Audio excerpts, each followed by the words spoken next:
Happening now in real time. The president is using his executive time this morning, his fifth day with no public schedule. But what he's doing is he's writing on Twitter, trying to basically make his case. This after his top intelligence chiefs contradicted him on the situation in several of the hotspots all around the world. Listen to what they told Congress. Against ISIS. We've beaten them, and we've beaten them badly. ISIS is intent on resurging and still commands thousands of fighters in Iraq and Syria. Chairman Kim, we have a great chemistry, and we're well on our way. You know, we signed an agreement.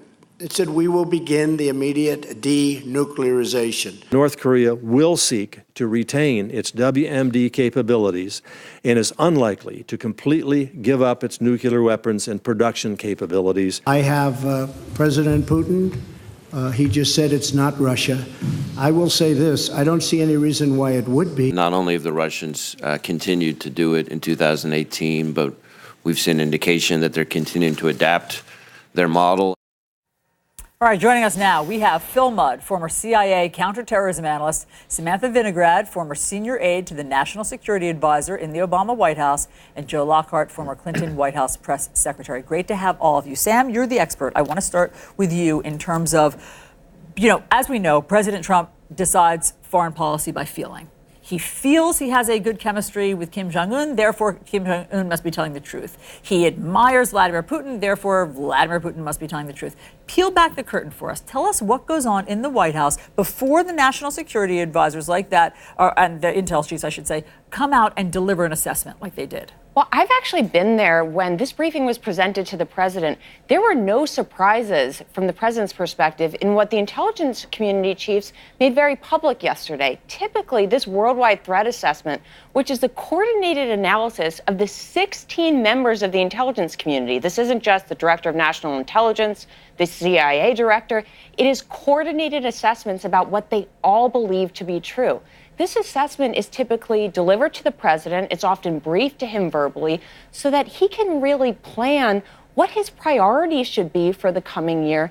And importantly, get a sense of where his policies may or may not be working.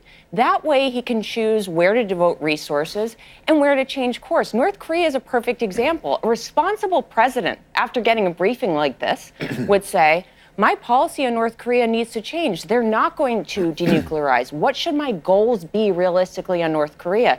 Instead of changing his policies on North Korea, the president doubled down by tweet this morning, which really begs a question of where is he getting his intelligence from? If it's not from his own experts, is it from his 2 cents? Is it from television? Or is it from the foreign leaders that he tends to meet with by himself without any note-takers present? Look, I was going to wait to play this sound, but since you asked the question, where does he get his intelligence? We have the answer. We have the answer. It's Lou Dobbs who goes on TV last night and attacks the director of national intelligence, the DNI, Dan Coats, for presenting the intelligence that he has discovered and uncovered around the world. Listen to this. What the hell is wrong with the DNI? He has no political judgment. He has no sense of proportion. I mean, what in hell is he thinking about?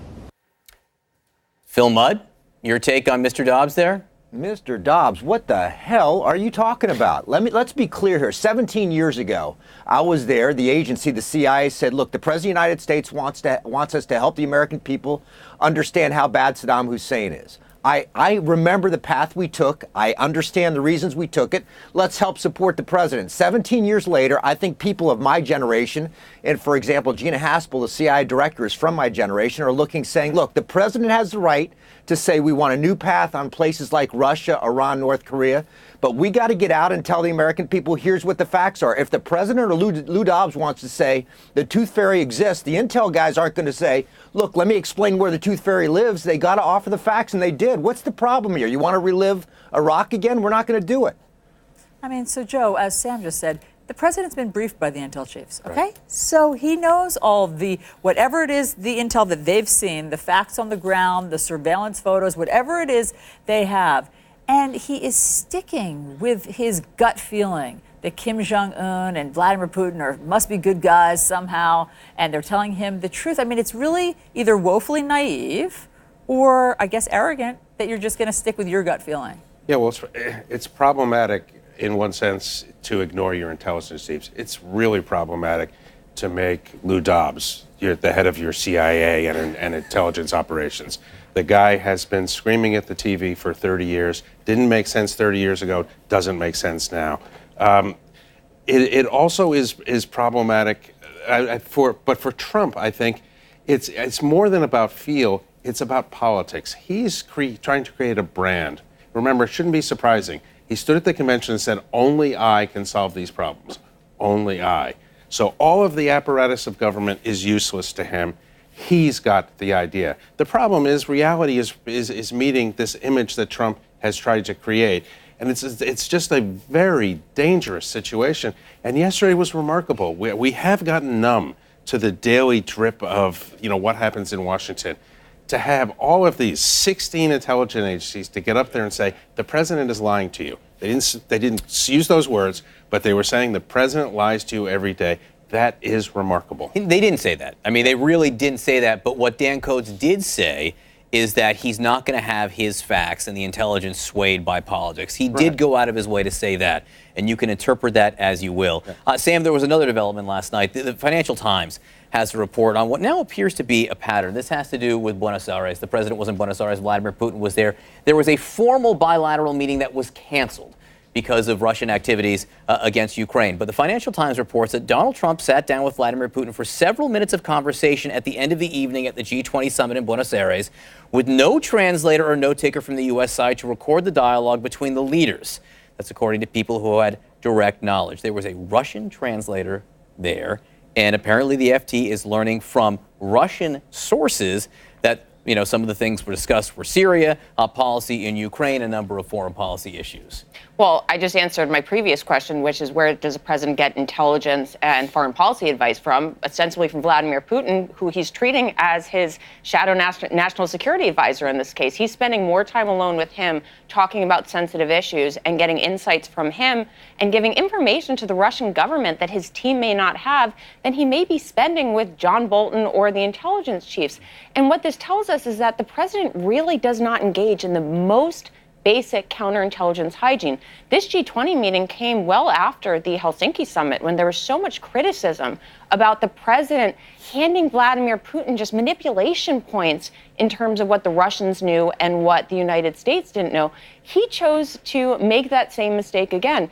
We know that the president was the subject of a counterintelligence investigation a long time ago by the special counsel. We don't know if that investigation has concluded, but every time that he puts himself in these situations, it makes it so easy for Vladimir Putin to get more manipulation points on him that really adds fuel to the fodder and the conversation about whether there's just something he's trying to hide. Phil, I want to ask you about that because this, oops, he's done it again. I mean, we don't know if this is a mistake or if this is by choice, because now it's Helsinki where this has happened, where the president met with Putin without a U.S. representative to record it. Hamburg, as we know, he took the interpreter's notes when the interpreter was there so that even his own advisors back at the White House don't know what was said. The files, even the classified files now, do not represent the details of what has been said in now these 3 different places, including Buenos Aires 2 months ago. So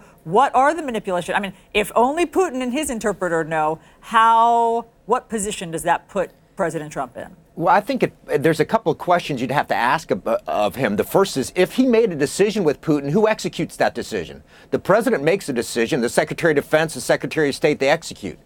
If they had a conversation, that is Putin and the president, about Syria, and they decided something, what happens? The second is, as Sam was pointing out, let's say Putin lays out what he's doing in Syria, and the facts that the intel guys have don't correspond with what Putin said.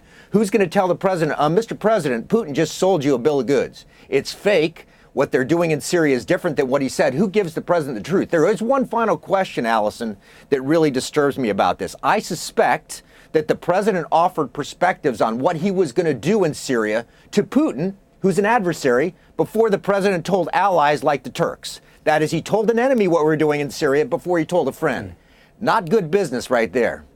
And remember, just a few weeks later, we changed our policy. Yeah. He said, we're getting out of Syria. And by all accounts, the defense secretary didn't know that we changed our policy. The intelligence community didn't know we'd changed our policy. But if they were talking about Syria, it appears that maybe Vladimir Putin not only knew about our new policy, but had a big influence Or on suggested that change. it. Yes, or suggested it. But bottom line is, we don't know. We don't know. Simply don't know because there was no other U.S. president. And we should know. Yeah. So, I mean, I can make these statements that, Vladimir Putin's did, but we should know. The public should have the confidence that the entire apparatus of our government is working in the same direction, not at odds with the president.